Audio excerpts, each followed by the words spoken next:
A fiery horse with the speed of light, a cloud of dust, and a hearty Hi-Yo Silver, the Lone Ranger.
With his faithful Indian companion Tonto, the daring and resourceful masked rider of the plains led the fight for law and order in the early western United States.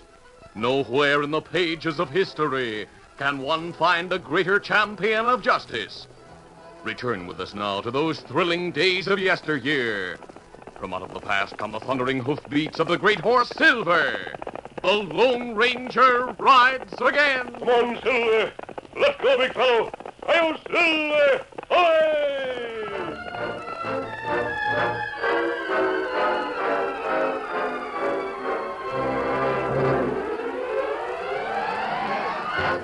A curious and expectant crowd had gathered at the small new depot in Silverton.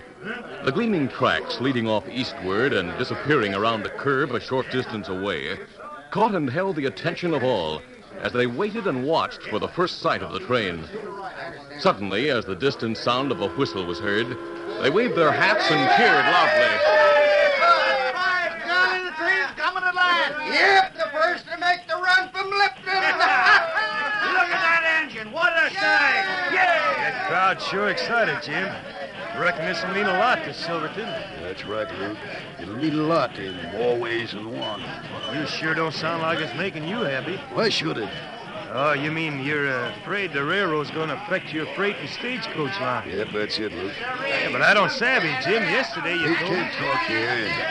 Let me get back to my office. I'll tell you all about it. Well, let's go. I've seen enough.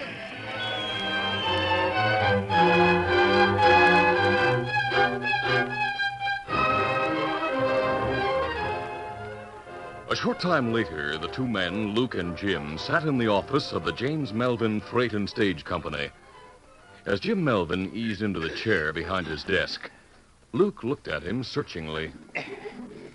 What's this all about, Jim? At the employees' meeting you had yesterday, you told us the new railroad wouldn't affect business much. That's right, it did.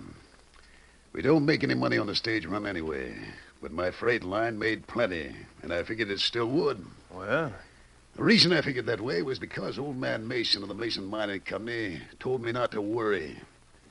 He said his company would continue to have us haul ore and supplies between the mine and Lipton like always. then why are you worrying? Well, because Mason came in last night and told me he was thinking about closing a deal with the railroad. What made him change his mind? Well, at first he thought the rates would be too high on the railroad, that he might not be able to depend on it. The other day, the railroad sent a fella to talk to him again. Oh, they've sent men to talk to Mason before. Sure, but this time they said they'd reduce the rates if he'd sign a contract. And they convinced him the railroad would make better time than my wagons. Oh, so that's it, huh? Then all you'd get would be the hauling from the mine to here. And the railroad would take the ore from here to Lipton. Nope. We wouldn't even get that, Luke. The railroad's going to run a spur from here to the mine. Oh, now maybe that's just talk. No, it isn't. They're to have a work training gang here tomorrow to lay the tracks to the mine. Yeah, if the mining company gives them their hauling, other business will follow. Isn't there any way to keep Mason from using the railroad? Not unless there was some way to show them the railroad wasn't dependable. Look, Jim, we can't just sit around and let them ruin business. We got to do something about it. Sure, but what, for instance? When does Mason change over to the railroad? Did he tell you? Starting Saturday, when the railroad sets up a regular schedule between here and Lipton. Uh-huh. And this is Tuesday. Yeah. Let me think things over, Jim. Maybe there is some way to show Mason the railroad isn't better. And if there is, I'm going to find it.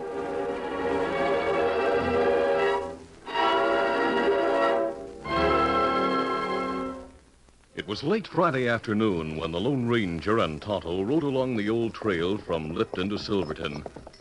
They were about half the distance of the 30 miles between the two towns when they heard the distant whistle of a train. They reined to a halt. Easy, big fella. The train from Lipton is coming through the canyon over there, Tonto. We'll see it pass in a few minutes. Ah. It looked like other iron horse stopped on track and weigh a train. That not good? That's the work train from Silverton. Waiting on a siding until the regular train passes. Oh. What happened if work train not get to siding in time? The passenger train would wait at the siding. The work train goes through every afternoon, returns to Silverton by morning with railroad supplies. The two trains meet like that at the siding each morning. Me savvy now. There it goes. The railroad is a wonderful thing for the West, Tonto. Someday it may be possible to go from coast to coast in a couple of weeks. That not seem possible, but maybe it happened. I feel sure. Oh, wait a minute. What you look at? Over there, see? Oh. Yeah, look like two men on horses beyond work train. The work train is leaving. As soon as it passes, I'll get a look at those horsemen through my binoculars. Now I see them clearly. And what them look like? One's heavy set with iron gray hair. The other's a large man with a black mustache. He's pointing up the tracks toward the canyon. Here, take a look. Me see 'em clear now. And me know 'em if we meet 'em. They may be railroad men. Them leave now. Ride to Silverton. We better be getting on, too, if we want to reach Silverton before sundown. Come on, Silver. Get 'em up, Scout.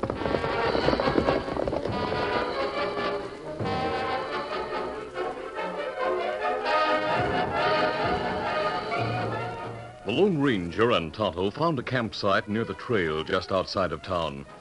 While the masked man prepared the camp, Tonto rode on into town for supplies. The sun was setting when he returned with news of interest. Oh, Scout. Oh, fella. Easy, Scout. Easy, fella. It didn't take you long, Tonto. Well, town not far. Kimasabi, Yes? me find out about two men we see watch trains at siding. Oh, what did you find out? Heavy set man with gray hair, him Jim Melvin. Him own freight and stage company. I see. Other fella worked for Melvin. Him named Luke Jenkins. Well, how did you find out? Well, me see him at hitch rack near store. And me ask storekeeper. Him talk plenty. Say railroad maybe take business from freight line. I wonder what Melvin and his man were doing out there near the siding this afternoon. Melvin not like railroad coming to Silverton. I understand that. He's bound to lose a lot of business between Lipton and Silverton. I'd like to know more about Jim Melvin. After dark, I'll put on a disguise and we'll ride into town.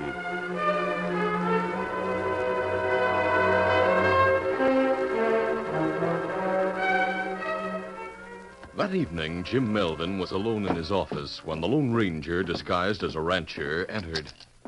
Good evening. Well, good evening, stranger. Do something for you?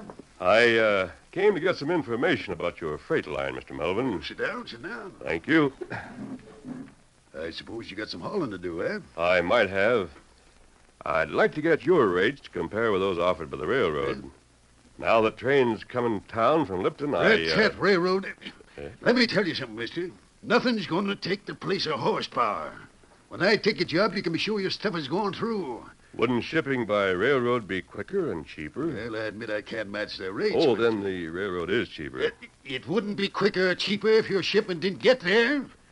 You fellas that have stuff to be hauled are going to find out you can't depend on the railroad. Just wait and see. My wagon trains always get through. They're well guarded, dependable. You stand to lose a lot of business, don't you? Well, what if I do? It'll all come back just as soon as folks find out the railroad can't do the job like we can. Now, if you tell me what you want us to haul for you... After thinking it over, Mr. Melvin, I decided to try the railroad for any hauling I might want done. All right, go ahead, then. Give your business to the railroad. But don't say I didn't tell you, mister. Our freight lines proved it can get stuff through safe and on time. But the railroad hasn't proved itself yet. I'll still take a chance on the railroad. Sure. But if you decided to come back to me, you'll find the rates are going up. Don't forget that either. Hey, Jim, I brought you Echo. He knows Shut up, Luke.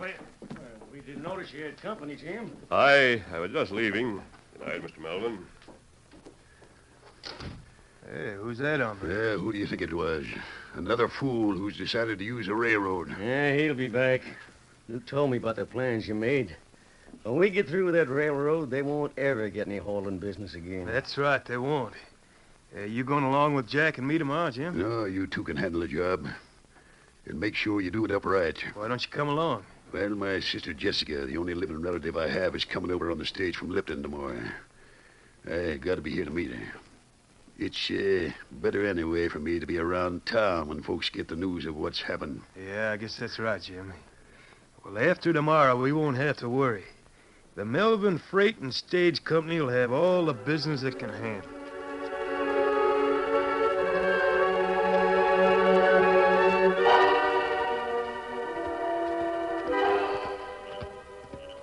Meantime, the Lone Ranger walked to the edge of town where Tonto waited in the shadows with the horses. That you, Kimasabi? Yes, I just came from Melvin's office.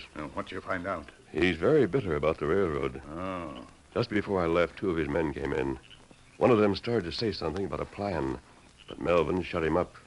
Almost too quickly, it seemed to me. You think them have plan against the railroad? One accident on the railroad wouldn't stop others from shipping by train, Tonto. But Melvin is angry enough to do anything. Well, that's not good. The railroad is important to the entire West. If Melvin plans a series of happenings, the progress of the railroad would be impeded, and the results might be far-reaching. Oh, that's right. While I'm still wearing this disguise, we'll check in town for further information. Well, we'll leave the horses here. Come on.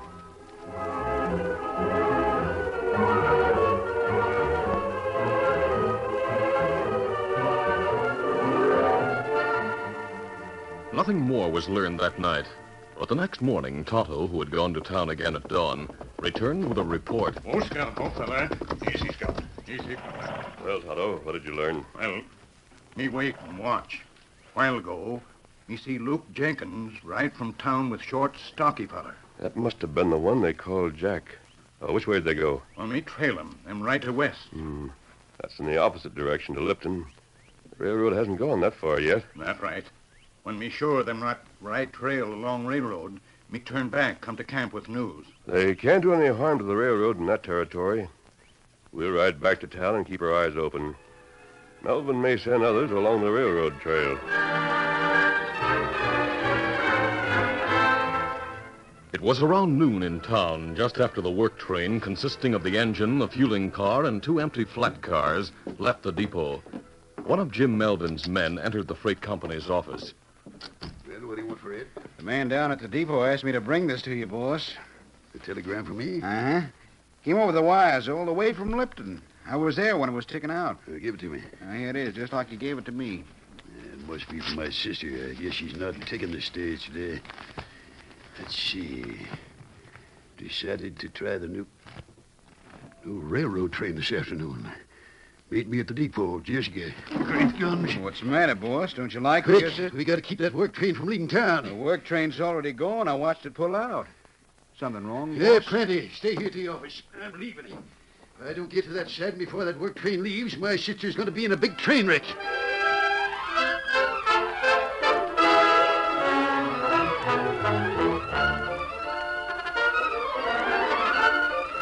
The curtain falls on the first act of our Lone Ranger adventure. Before the next exciting scenes, please permit us to pause for just a few moments.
Now, to continue.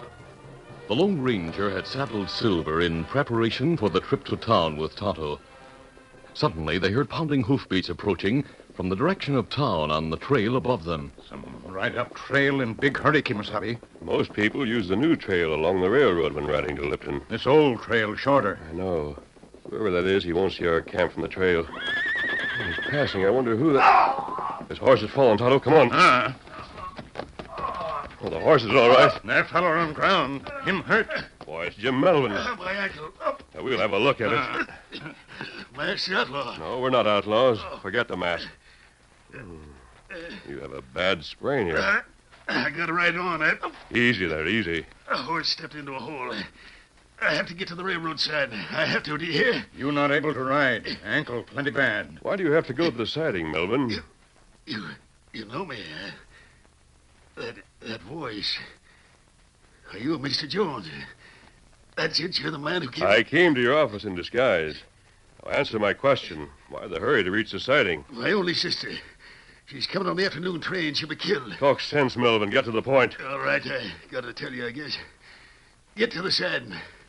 Stop Luke and Jack from sending the work train down the track in the path of the train. They rode the trail west. Tonto saw them this morning. That was a stall.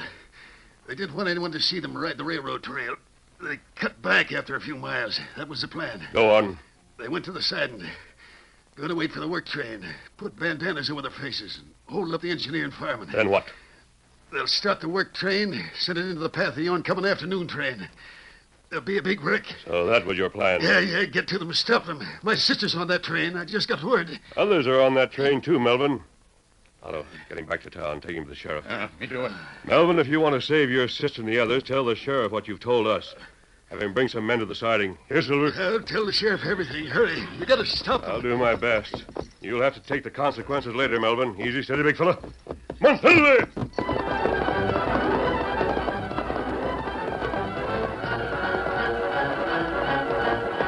With miles to go, the Lone Ranger gave Silver his head, and the great white stallion, sensing the urgency of the moment, responded gallantly to the ringing cry of his master. Come on, Silver!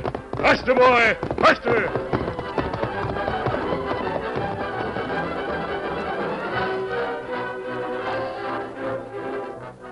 Later, after hiding their horses behind some big boulders nearby, Jack and Luke crouched behind some tall bushes near the siding and waited until the work train had rolled to a stop.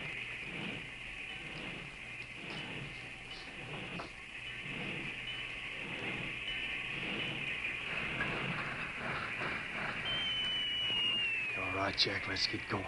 I'll cover your face so they won't know you next time. I'm ready. Go ahead. Engineer and fireman don't see us yet. All right, here we are. I'll get your gun ready. All right, you two, come down out of that engine. What the... It's a couple of owl hoots. You coming down, or do you want lead? Huh? Oh, we're coming down. What's the idea? We haven't got anything, and the two flat cars are empty. Shut up. Go on, Luke.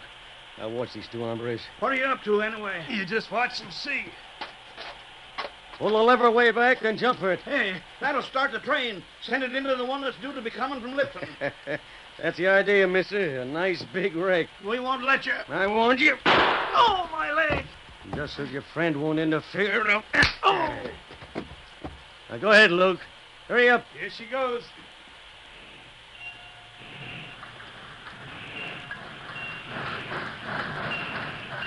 Jump, Luke. Jump. Yeah, I made it. There goes the work train. There sure be a big wreck when those trains meet head on. That's right. I'd like to be watching when... Hey, Jack, look. Somebody on the trail. Duck behind the bushes, quick. Come on, Silver! Hey, look. A masked hombre. Yeah, and he's chasing after the work train. As Luke and Jack watched from their hiding place in open-mouthed wonder, the Lone Ranger swerved the fleet-footed Silver into the wake of the work train, which was gradually gathering speed. Hey, looks like that masked hombre's trying to spoil our plans. Oh, forget it. He hasn't got a chance. All right, let's get away from here and head back to town.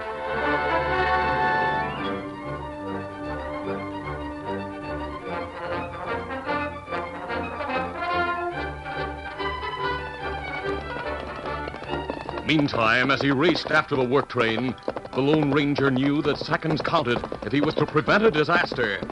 He urged the great horse Silver to further effort. Come on, Silver. Faster, big fella, faster. Slowly, seemingly inch by inch, Silver lessened the distance between them and the train. Just a little further, boy. Careful, Silver.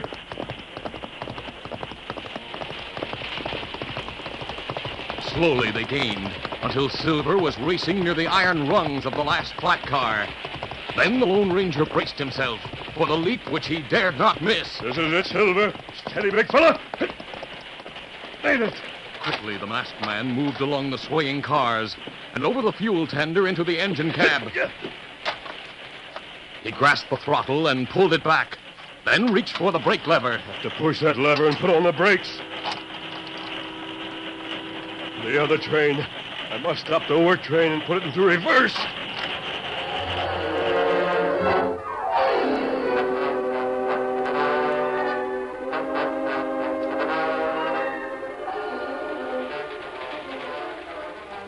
In one of the passenger cars of the train from Lipton, Jim Melvin's sister Jessica was enjoying her first train ride when the conductor stopped at her seat. You enjoying the ride, ma'am? Land sakes, yes, conductor. We just seem to be flying along. Must be going mighty fast. Well, I'd say somewhere in the neighborhood of 30 miles an hour at least. Great day. I've never gone so fast before. Oh, look, the track's going a big curve. I can see them shining in the sun way off there. That's right. And soon we'll meet the work train at the side, just beyond the canyon. You can see from this window where the tracks enter the canyon yonder. Yes, that's right. Why, look, another train, and it's coming this way. Can't be the only thing. The work train. It didn't wait at the side. We'll run smack into it. We can't stop in time. The engineer sees him. We'll all be killed.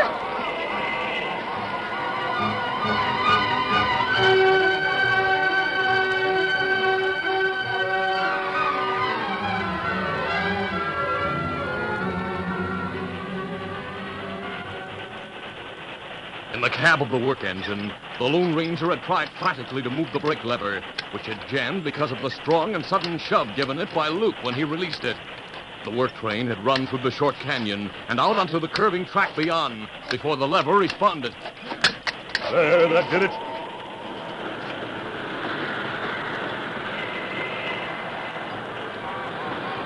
The train from Lipton. He can't stop in time. I'll try to get this train reversed and fast.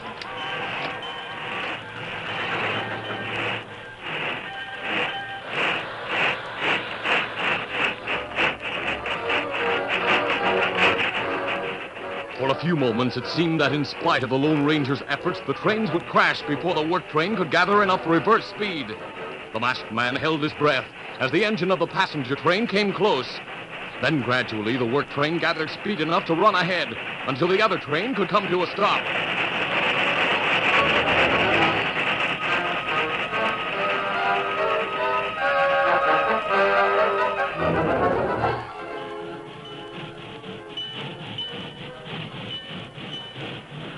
They were almost back to the siding when the Lone Ranger brought the work train to a standstill.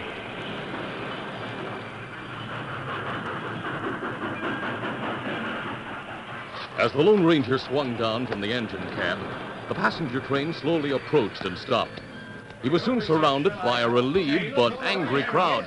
A masked owl hoop was running that train. We ought to string him up right now. He almost caused a wreck. Now, hold on, all of you. You forget one thing. The masked man saved us from having a wreck. I don't know why he's masked, nor why he was running the work train, but I do think he ought to have a chance to explain. Go ahead and explain then, mister. I'd forget the mask. Others were responsible for sending that work train down the tracks. I climbed aboard and prevented a wreck, as the lady says. It still don't make sense. He can't explain that man. Stand back. Wait a minute. I don't expect thanks. I do expect a chance to prove what I say. Here comes the sheriff and his men from town. Now you'll have your proof. You all right, Kemosabe? Yes, Tonto. I see you found Silver. Mister, I got the facts from Melvin. It's a miracle you got that work train stopped. We picked up the two men who started that work engine down the tracks. Where are they now? I sent a deputy back to town. Glad you came, Sheriff. These people were blaming me. Huh. They better start thanking you for saving their lives. Even though he did change his mind, Jim Melvin couldn't have prevented a wreck like you did, mister. Melvin's insane attempt to cross the path of progress was useless. It almost resulted in a calamity. But even that wouldn't have stopped the railroad from moving onward to the west. Now that you're here to take charge, Sheriff, we'll leave. Someday, perhaps, we'll meet again. You ready, Tonto? Be ready. Steady, big fella. Come on, Silver! Then that masked man wasn't to blame at all, was he, Sheriff? Nope. He risked his life to save all of you.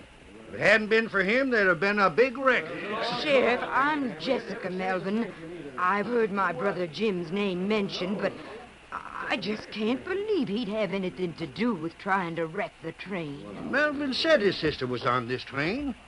He was in on the plot, but he changed his mind when he knew about you riding the railroad. Well, it just doesn't seem possible. Why would he do such a thing? You better talk to him when you get to town and let him give the facts, ma'am. He's mighty sorry now, but I'm afraid he'll have a long time behind bars to think about what might have happened out here. Hey, Sheriff, who was that masked man? The masked man? Yeah. Huh. You can thank your lucky stars he was around when this began to happen, conductor. He's the Lone Ranger. The Lone Ranger? What's that?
This is a feature of the Lone Ranger Incorporated, created by George W. Trendle, produced by Trendle Campbell Enterprises, directed by Charles D. Livingston, and edited by Fran Stryker.